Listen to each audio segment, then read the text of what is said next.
Welcome back. This podcast explores the wisdom of generosity from ancient to modern and the beautiful space where generosity occurs. Don't forget to subscribe to these weekly podcasts in your favorite podcast app. The role of wealth in our society and in nonprofit work has been much debated. While we all are aware of demanding donors with unproductive ideas, on LinkedIn, someone posted a quote discussing how individual donors can create positive societal change. So this week, I am reflecting on this quote by Friedrich Hayek from The Constitution of Liberty, published in 1960. Quote, "The leadership of individuals or groups who can back their beliefs financially is particularly essential in the field of cultural amenities, in the fine arts, in education and research, in the preservation of natural beauty and historic treasures, and above all, in the propagation of new ideas in politics, morals, and religion.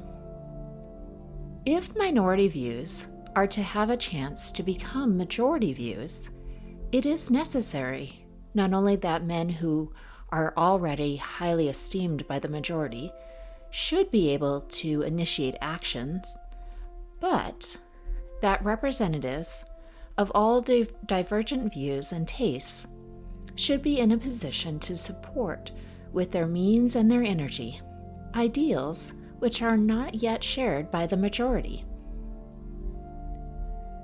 We cannot attempt to recount here the long history of good causes which came to be recognized only after lonely pioneers had devoted their lives and fortunes to arousing the public conscience of their long campaigns until, at last, they gained support for the abolition of slavery, for penal and prison reform, for the prevention of cruelty to animals and children, for the more humane treatment of the insane. All of these were, for a long time, the hopes of only a few idealists who strove to change the opinion of the overwhelming majority concerning certain accepted practices.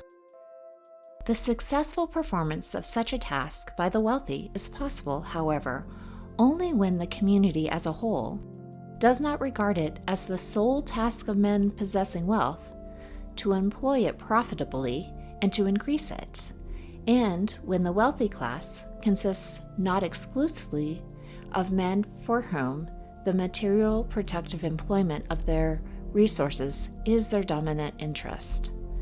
Unquote. A few weeks ago, I had the privilege of coaching a client through a GAP campaign where the client had to raise $2 million in 6 weeks, or face significant financial consequences. Quietly, a small group of major donors stepped in. The leadership of these donors has and will lead to more giving by the community.